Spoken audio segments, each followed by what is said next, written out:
ये क्या बात हुई सुनील? कभी तो मुझसे भी कुछ पूछ लिया करो। आज शाम मुझे बहुत काम है। मुझसे पूछे बिना तुमने हाँ क्यों बोला? ओहो, तो अब पूरे दिन घर में खाली ऐश करने पर भी मैं तुमसे पूछूं कि बिजी तो नहीं हो? अरे फालतू का मेलोड्रामा नहीं चाहिए मुझे। टाइम से तैयार रहना।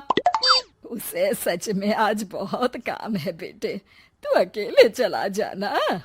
पहले पैसे कमा कर इनके खर्चे उठाओ और फिर नाटक देखो जरा।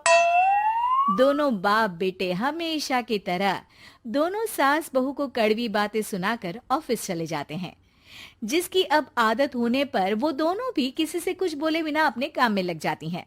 इसी तरह सुबह से शाम हो जाती है। मम्मी, समझ नहीं आ रहा, इतने सारे काम पड़े हैं जो कल सुबह तक अगर पूरे नहीं किए तब भी हम पर ही इल्जाम आएगा, और अगर पार्टी में नहीं गई तब भी सुनाएंगे। अरे इन कहो की तो आदत हो गई है बेफिजुल काय काय करने की। तू तैयार हो जा, काम मैं संभाल लूंगी। अब नेहा सुनील के घर वापस आने से पहले ही तैयार हो जाती है, जिस पर वो सुनील के आते ही पार्टी के लिए चले जाते हैं। वहां पहुंचकर हमेशा की तरह सुनील अपने दोस्तों में बिजी हो जाता है और नेहा एक कोने में खड़ी रहती है। रात बीतती है और अगली सुबह एक बार फिर वही रूटीन शुरू हो जाता है। इन लोगों को हमारे काम और जिंदगी की कोई अहमियत क्यों नहीं है? इन्हें कब समझ में आएगा कि घर में रहने वाली औरतें सिर्फ आराम नहीं करती। बेटा, मेरी तो उम्र बीत गई यही सोचते हुए, पर आज तक ना वो बदले और ना जवाब मिला। लेकिन माँ, समय हमेशा एक जैसा नहीं रह सकता, इन्हें बदलना होगा। सुबह से शाम होती है और फिर रात। इसी तरह दिन बीतने लगते हैं। एक शाम सुनील और उसके पापा ऑफिस से जल्दी घर वापस आते हैं। तब हमें पार्टी में जाना है, सूट प्रेस करके दे दो और जल्दी तैयार हो जाओ। अरे तुम भी और घंटों मत लगाना, समझे? इसके आगे नेहा या सास को बोलने का कोई भी मौका ना देते हुए दोनों वहां से चले जाते हैं। कुछ देर बाद चारों पार्टी में पहुंच जाते हैं। यहाँ सब समझदार और पढ़े लिखे लोग हैं, कोई बेवकूफी करके मेरी नाक मत कटवाना। और तुम तो खासकर अपनी जुबान काबू में रखना, बहुत चलने लगी है आजकल। आप लोगों की शायद हमेशा हर जगह हमें इंसल्ट करने की आदत बन गई है। अच्छा, जब शॉपिंग पर मेरे ही पैसे उड़ाती हो तब ये बगावत याद नहीं आती होगी। काम न काज की, दुश्मन अनाज की। ऐसा बोलकर सुनील अपने दोस्तों के साथ चला जाता है और ससुर भी ऑफिस के लोगों के साथ गपशप में लग जाते हैं। लेकिन सुनील की बात से परेशान नेहा और उसकी सास वहीं एक कोने में खड़ी रहती हैं। शांत हो जा, कर ही क्या सकते हैं। चल कोल्ड ड्रिंक पीते हैं, गुस्सा उतर जाएगा। जैसे ही नेहा और सास कोल्ड ड्रिंक लेने पहुंचती हैं, तो उन्हीं के बराबर में अल्कोहल का काउंटर देखकर नेहा का चेहरा चमक उठता है। वो मुस्कुराकर सास के कान में कुछ कहती है और दोनों पीना शुरू करती हैं। कुछ देर बाद दोनों चिल्लाते हुए अपने अपने पतियों को ढूंढने लगती है। कहाँ है सुनील? देख, तेरी असलियत आ रही है। कहाँ है सुनील के पापा? देखो, तुम्हारी शामत आ रही है। ये नजारा देखकर पार्टी वहीं थम जाती है। सब लोग उन्हें ही देखने लगते हैं। ये है मेरे पति। अरे काहे के पति? इनसे शादी करके तो मेरी किस्मत है फूटी। और ये मेरे पति, जिन्हें पति बोलने में मुझे आती है शर्म बड़ी। चलो आज आप लोगों को इनके असली रूप से मिलाते हैं, जिसमें ये अपनी पत्नियों की रत्ती भर भी इज्जत नहीं करते। हर समय उन्हें खरी खोटी सुनाते रहते हैं। हर जगह बिना मौका और माहौल देख उनकी उनकी सेल्फ रिस्पेक्ट की धज्जियां उड़ाते रहते हैं।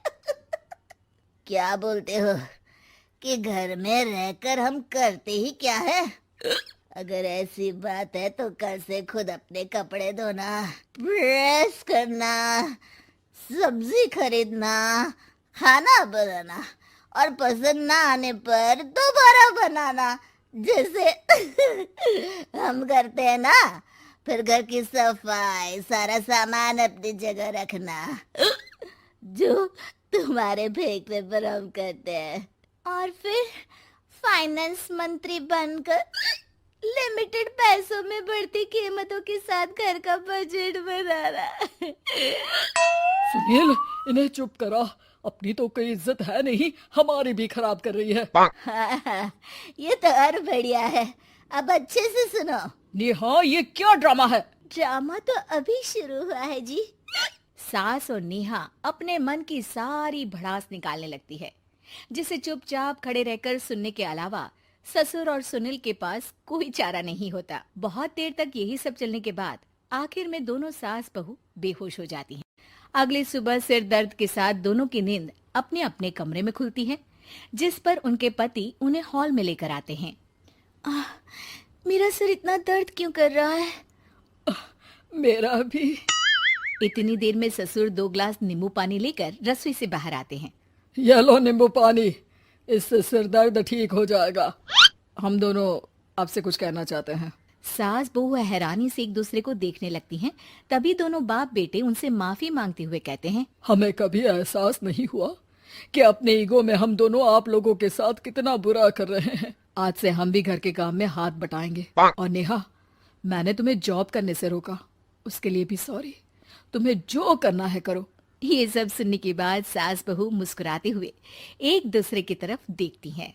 अल्कोहल वाले काउंटर पर बैठकर कोल्ड ड्रिंक पीकर थोड़ा ड्रामा करते हुए आज इन्हें सबक सिखा ही देते हैं। शहर की लुगाई गांव को आई। मधु शहर में रहने वाली पढ़ी लिखी मॉडर्न लड़की है।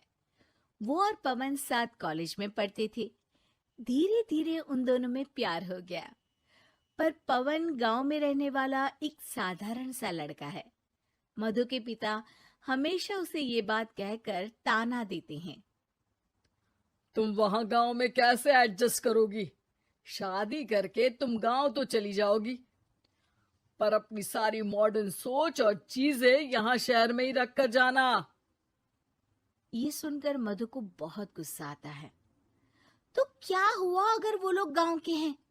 मैं वहां जाकर उस घर को बिल्कुल शहर की तरह बना दूंगी। शाम होते ही मधु पवन को वीडियो कॉल करती है।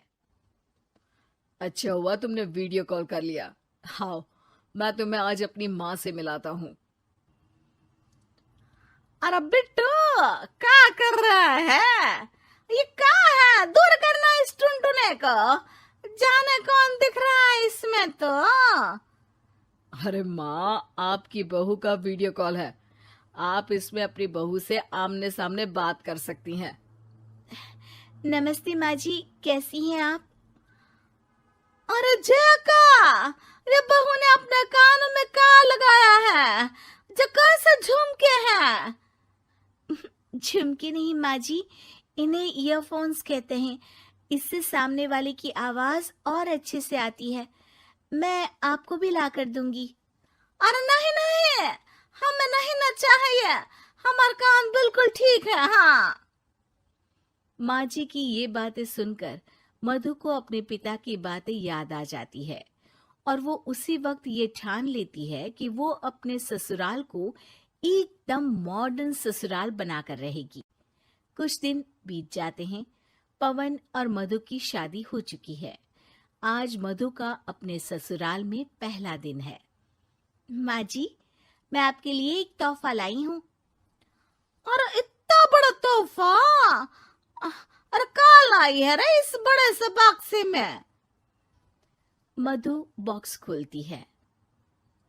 ये क्या है? ये वैक्यूम क्लीनर है।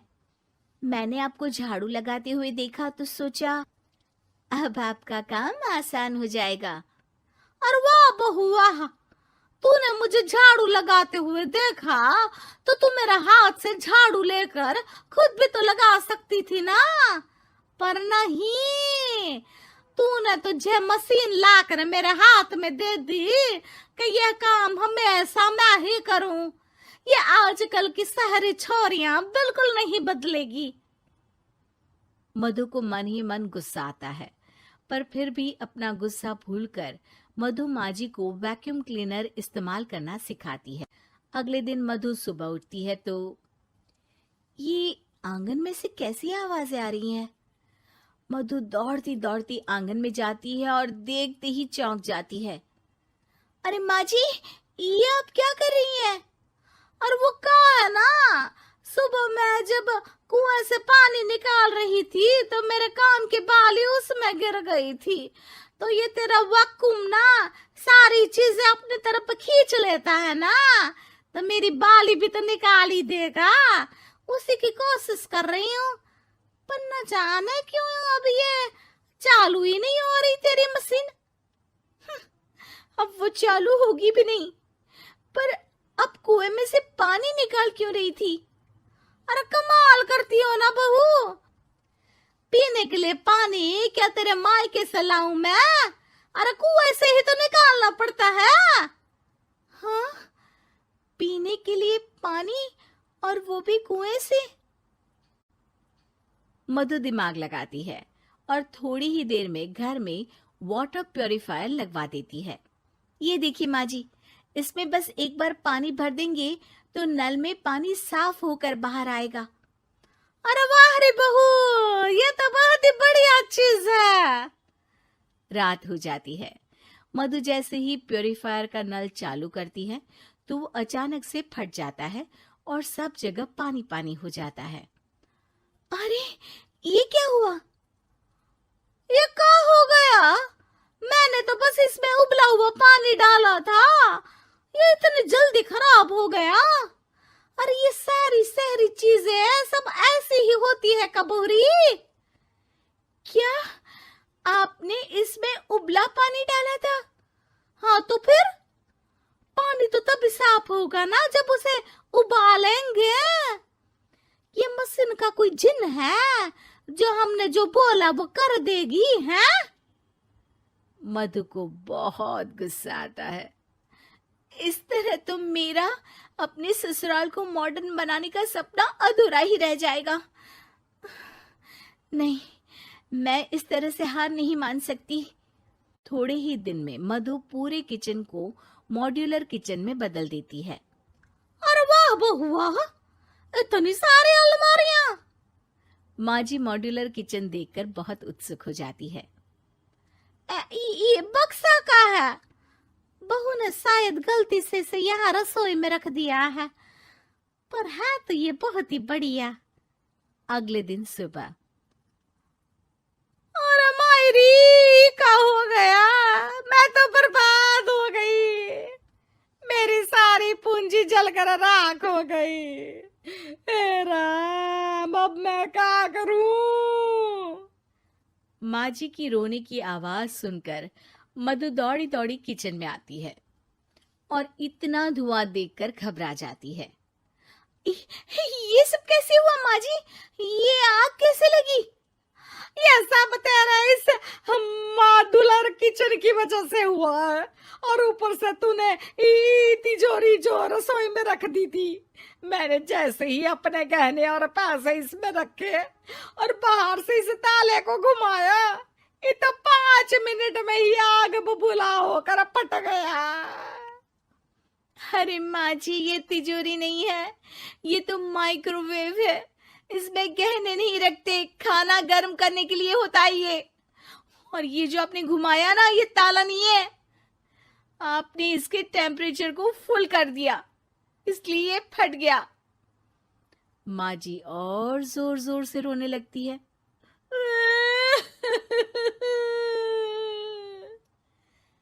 मधु सर पीट लेती है और कसम खाती है कि अब ससुराल को मॉडर्न बनाने की कोई कोशिश नहीं करेगी। मुझे माफ कर दीजिए माँ जी, आप जैसी हैं वैसी ही ठीक है। मधु को अपने पिता की कही बात याद आ जाती है और मधु वापस घर और किचन को पहले जैसा ही कर देती है। सास का पान बनारस वाला। सास को था दिन भर बनारसी पान खाने का क्रेज और बहू को करना था हर काम बहुत तेज। पान खाते हुए ठीक से बोल नहीं पाती थी सास और पान थूक भी नहीं सकती थी क्योंकि पान था बनारसी और बहू सुनती कुछ थी करती कुछ थी। ऐसे में सास को कभी आ जाता था गुस्सा तो कभी हंसी। बहू, खाना बना दो। क्या? गाना बना दूं? जी, अभी बनाकर लाई। अरे खाना, एक काम कर, दूध सपा ले। कौन सा? धूम मचा ली? अरे दूध सपा ले, दूध सपा ले, दूध। वही तो, धूम मचा ले, धूम मचा ले, धूम। अभी गाती हूँ सासू माँ। धूम मचा ले, धूम मचा ले, धूम धूम। सास परेशान होकर अपना सर पकड़ लेती है और बहू की हरकत देखकर वो बहू से कुछ नहीं कहती है। एक दिन घर में आते हैं एक मेहमान। सास उस वक्त भी चबा रही होती है अपना पान। और बताइए, कैसे हैं? क्या कह रही हैं आप? अरे पूछ रही है, पैसे हैं? अरे नहीं, कैसे हैं आप? पैसे हैं साहब। अरे कैसे हैं आप बोल रही हूँ, कैसे हैं आप कह दीजिए। अरे पैसे हैं साहब बोल रही हूँ, पैसे हैं साहब, दे दीजिए। अरे पैसे क्यों मांग रही हैं? हमने कोई उधार लिया है क्या आपसे? अरे नहीं तो। वही तो बोल रही है। वही तो, आपने पैसे लिए ही होंगे उनसे। अरे यार, पान थूक दीजिए ना, फिर बोल लीजिए। फूकूंगी, रुको छोड़ो। क्या? ठीक से बोलिए ना। फूक लूंगी, रुको छोड़ो। कह रही हैं, ठोक दूंगी, रुको थोड़ा। अरे हम मेहमान हैं आपके यहाँ, नाश्ता पानी की बात करने की जगह मारपीट की बात कर रही हैं आप। अरे नाश्ता तो कर लो। है क्या? बोल रही हैं, रास्ता पकड़ लो। गजब बेइज्जती है यार, दोनों सास बहू मिलकर डरा धमका रही हैं। अरे रुको सही, आंसू करके आई, पान निकालूंगी, रुको। क्या क्या कहना चाहती हो? अरे रुको भी, आंसू करके आई, पान निकालूंगी, रुको। बस इतना कहकर सास चली जाती है थूकने पान, लेकिन बहू से सास की बात का मतलब पूछ लेते हैं मेहमान। अब ये क्या बोल कर गई हैं? सुना नहीं? बोल रही थी, रुको अभी चाकू धार के लाई, जान निकाल लूंगी, रुको। बस बहू की बात सुन के भाग जाते हैं गेस्ट और सास का पान थूकना भी चला जाता है वेस्ट। अरे मेहमान किधर गए? भाग गए। आपने कहा था ना, चाकू जान निकाल लेंगी। अरे बोला था आथू, चाकू नहीं, और पान निकालूंगी, जान नहीं। अरे तू मेरी गजल का रीमिक्स बनाएगी तो लोग कुछ का कुछ तो समझेंगे ही। अरे क्यों बोलती है बीच में? आपकी बात किसी को समझ में नहीं आती इसलिए। अरे तो पान रहता है ना जुबान पे। अरे खाई के पान बनारस वाला, लग जाता है आपकी जुबान पर ताला। माँ जी 1000 बार समझाया है, पान खाते वक्त चुप रहा करिए, बात का बतंगड़ बन जाता है। अरे पान पहले, मेहमान बाद में। अरे इतना रसीला पान कैसे थूक दूं, वो भी मेहमान के लिए। किसी दिन ना ये पान के चक्कर में बड़ी मुसीबत में फंस जाओगी आप। लेकिन सास ने नहीं मानी बहू की बात और पकड़े रखा बनारसी पान का साथ। घर में घटती रहती एक जैसी घटना, सास बोलती दिल्ली पर बहू सुनती पटना। एक बार मोहल्ले में बन रही थी पक्की सड़क, जिसके उद्घाटन में आने वाले थे विधायक। सास और बहू भी वहां पहुंची, सोचा नजारा होगा देखने लायक। भीड़ में सास थी सबसे बुजुर्ग, संचालक ने बुला लिया उसको स्टेज पर आशीर्वाद के लिए, और विधायक जी थे मुख्य अतिथि, तो उनका भाषण रखा बाद के लिए। माँ जी, मोहल्ले में सबसे बुजुर्ग हैं आप, स्टेज पर आइए और नई सड़क के निर्माण के लिए आशीर्वाद रूपी 2 शब्द कहिए। जुबान पे रख के बनारसी पान सास मंच की तरफ बढ़ गई और पान खाती सास की बात को कोई नहीं समझेगा, ये सोच के बहू भी मंच पर चढ़ गई। नमस्कार मोहल्ले वालों। नमस्कार मोहल्ले वालों। मोहल्ले मोहल्ले वालों। मोहल्ले वालों, ठीक है समझी। मैं बहुत खुश हूँ कि जो रोड बन रही है। मैं बेवकूफ हूँ जो रोड बन रही है। बेवकूफ नहीं, बहुत खुश, बहुत खुश। ओ, बेवकूफ नहीं, बहुत बेवकूफ। आम आदमी का विकास होगा। आम आदमी का विनाश होगा। विनाश नहीं, विकास, विकास। विनाश नहीं, विकास होगा। सॉरी सासू माँ। विधायक जी बहुत ही बढ़िया आदमी है। विधायक जी नॉटी नॉटी बढ़िया आदमी है। अरे सासू माँ, ये क्या बोल रही हो? पहले तो सास बहू की बात सबको हंसाती है, पर बात तब बिगड़ती है जब विधायक जी पर आती है। ये क्या बोल रही हैं दोनों मेरे बारे में? विधायक जी कभी मोहल्ले की सुंदर कांड करवाते हैं। विधायक जी कभी मोहल्ले के अंदर कांड करवाते हैं। अरे नहीं बहू, ठीक से सुन। सॉरी माँ जी। विधायक जी बहुत विकास करते हैं। विधायक जी बहुत बकवास करते हैं। अरे यार बहू, मेरा मतलब विधायक जी सबके अच्छे के बारे में सोचते हैं। विधायक जी सबके कच्चे के बारे में सोचते हैं। माँ जी, ये क्या बोल रही हैं आप? अरे ये क्या घनघोर बेइज्जती है मेरी, कोई रोको इनको। नेताजी का गुस्सा देखकर सास हो जाती है परेशान। बहू को डांटने के लिए स्टेज पर ही थूक देती है पान। पान के पिचकारी की धार में होता है उछाल। सामने बैठे नेता का कुर्ता हो जाता है छींटों से लाल। विधायक जी मुझे माफ करो, अब मैं पान नहीं खाऊंगी। सासू माँ मुझे भी माफ करो, अब मैं आपकी बात में टांग नहीं अड़ाऊंगी। अरे आप दोनों मुझे माफ करो, आपका मोहल्ला मुझे माफ करे, भगवान मुझे माफ करे जो मुझसे यहाँ आने का पाप हुआ। भीड़ जोर जोर से ठहाके मारती है। सास अपनी बहू पे गुस्सा उतारती है। नेताजी हो जाते हैं उड़नछू। माँ जी हमेशा के लिए कर देती है पान को अथू।